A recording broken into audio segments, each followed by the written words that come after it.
ঝালকাঠির বাসিন্দা খাদিজা বেগম চোখে রাজ্যের হতাশা নিয়ে তার সময় কাটে শের-ই-বাংলা মেডিকেল কলেজ হাসপাতালের ডায়ালাইসিস ইউনিটে। কিডনি বিকল হয়ে কয়েক বছর ধরে নিয়মিত ডায়ালাইসিস করতে হচ্ছে তার বড় ছেলের। এই রোগী তাকে হারাতে হয়েছে স্বামী ও দেবরকে। এখন মরণপণ লড়াই চলছে নারী ছেঁড়া ধন সন্তান মাসুদ তালুকদারকে নিয়ে। ছেলের প্রথমে ধরা পড়ছে আমার হাজবেন্ড, এরপর এক দেবর, এরপর আবার আরেক দেবরে। তোমার হাজবেন্ড 23 সালে মারা গেছে, আর দেবরে মারা গেছে 24 সালে, আর এখন ছেলে আর এক দেবরে করতে আছে। বরিশালে আশঙ্কাজনক হারে বেড়েছে কিডনি রোগে আক্রান্তের সংখ্যা। স্বাস্থ্য বিভাগের তথ্য মতে গত 5 বছরে বিভাগে সবচেয়ে বেশি আক্রান্ত হয়েছেন 40 থেকে 60 বছর বয়সী মানুষ। 30 থেকে 40 বছর বয়সীদের আক্রান্তের হার 30%।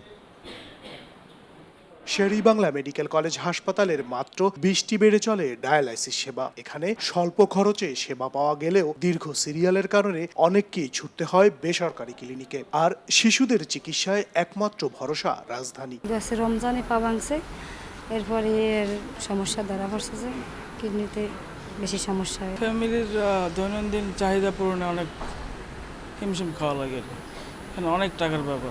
এতদিন ট্রিটমেন্ট চালাইছি, আর এখন বর্তমানে এই জায়গাও করতেছি, ট্রিটমেন্ট ভালোই হইতেছে, কিন্তু এখন আমার স্বামী মনে করেন দিন দিন নরম হয়ে যাইতেছে।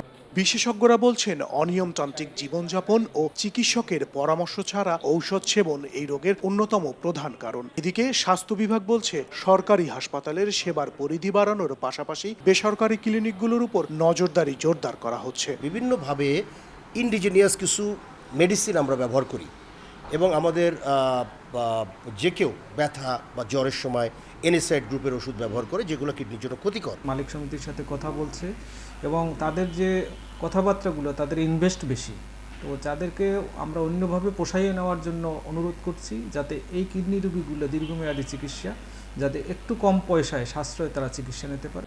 বরিশালের একটি সরকারি ও 4টি বেসরকারি চিকিৎসা কেন্দ্র থেকে গত 5 বছরে ডায়ালাইসিস করিয়েছেন 1,30,000-এর বেশি মানুষ। মেহেদী হাসান বাপ্পি, সময় সংবাদ, বরিশাল।